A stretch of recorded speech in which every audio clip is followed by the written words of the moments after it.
দুই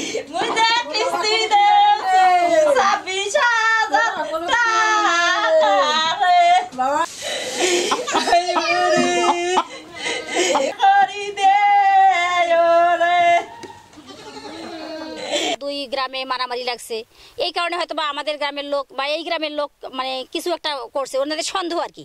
কিন্তু সন্দেহের উপর ভিত্তি করলে হবে না তো ভাই। তাছাড়া কালকে মনে করেন যে এখানে দুই গ্রামের লোক বসছিল, চেয়ারম্যান এসে বসছিল, এখানে মীমাংসা হয়ে গেছে। মীমাংসা হওয়ার পর তো এটা মানে আমি বুঝতে পারতেছি না যেটা কিভাবে হইলো। এখন হয়তো বা কোনো তৃতীয় পক্ষ এটা সুযোগ নিতে পারে। আমি এই পুকুরে উদ্যোক্তা, অনেক কষ্ট করে পুকুরে পোনা থেকে শুরু করে সব কিছুই করা হয়। এর আগেও 2-3 বার করছিল, গ্যাস টয়লেট ফেলে ক্ষতিগ্রস্ত করার কথা ছিল। কিন্তু কথা হলো দূরে বিধায় কি আমাদের এই জন্য ক্ষতি করবে? তাহলে কি আমরা আমাদের নিজেদের পায়ে আমরা দাঁড়াতে পারবো না? মানে নিজেরা চেষ্টা করে উপরে উঠতে পারবো না? অনেক ঋণগ্রস্ত এখানে ছেড়ে দেওয়া হয়েছিল। আর এখানে ওনাদের গ্রামেরই এটা আমি বলবো ষড়যন্ত্র।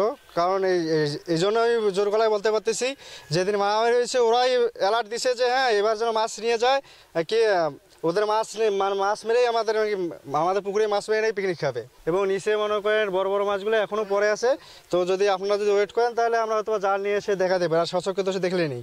তা আমার এখন একটাই প্রশ্ন হলো, এভাবে যদি আপনারা যদি ক্ষতি করেন, আপনাদের যদি ক্ষতি করেছে সামনে এসে বুকে মারেন, তো পেছন থেকে এভাবে ক্ষতি করা কি প্রয়োজন? সে মাছ চাষ করছে এখানে ঋণ করে, কিন্তু শেষ পর্যন্ত এসে দেখা গেছে যে এখানে এই পুকুরে তারা রাতারাতি কোনো না কোনো কিছু দিছে বিধায় মাছগুলো কিন্তু মারা গেছে। আর বড় কথা হচ্ছে আমাদের দুই গ্রামের মধ্যে যে দ্বন্দ্বটা হয়েছিল, গতকালকে চেয়ারম্যান আসছিল, চেয়ারম্যান আসার পর এটা মিউচুয়াল হয়েছে, মানে দুই গ্রামের মধ্যে সমঝোতাও হয়েছে।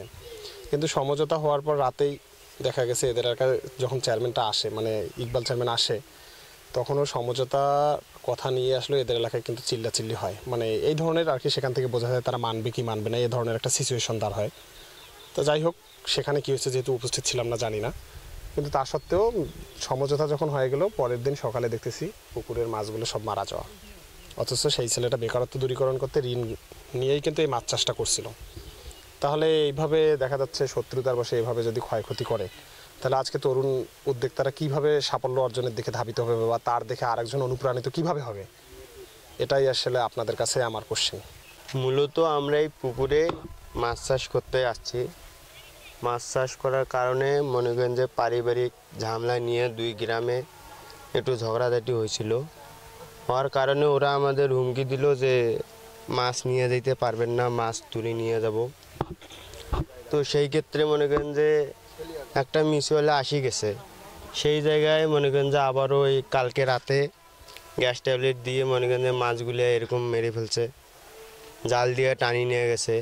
এখন আমরা যে এইভাবে মনে করেন যে এতগুলো টাকা ঋণগ্রস্ত করি মনে করেন যে এই মাছগুলো চাষ করতেছি, সেই মাছগুলো যদি মনে করেন যে এভাবে মেরে ফেলে, তাহলে আমরা যে এখন কিস্তিগুলো চালাইতেছি, এখন তো আমরা যে কোনো কিছু একটা করব, আমাদের তো বর্তমান সর্বশান্ত হয়ে গেছে।